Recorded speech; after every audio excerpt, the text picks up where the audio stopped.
We're in the 8600 block of West Little York.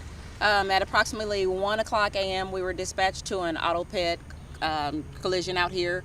Get here and it actually ended up being a auto pedicyclist crash. Basically what we have was a pedicyclist who was traveling in the inside lane. This roadway is very dark, it's not lit at all. The pedicyclist was on a bicycle with no lighting at all. No light emitting from the front or the back of the bicycle. It only had the reflectors on it. You also had a 2004 Ford F-150 being driven by a 61-year-old male who was traveling eastbound as well on West Little York in the inside lane. Traveling along on the roadway, at the last minute he saw the pedicyclist and was unable to stop, and he struck the pedicyclist from behind.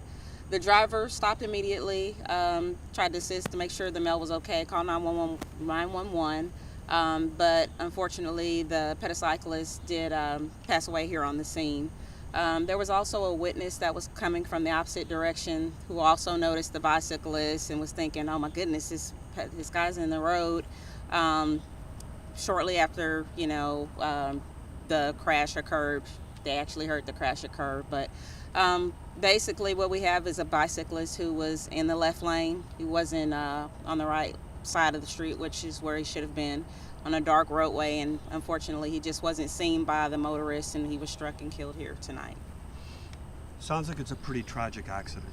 Yeah, absolutely. I mean, it's a tragic situation anytime anybody dies here on our roadways. Best advice I can say, if you're going to ride a bicycle at night, it does by law need to have a lighting from the front that emits a white light at least 500 feet forward, and also it should have lighting in the rear that can emit light for up to 500 feet so you can be seen by motorists. And also, if you're on a bicycle and you're riding in the roadway, you always want to ride as close to the right to the curb as possible when you're on a bicycle.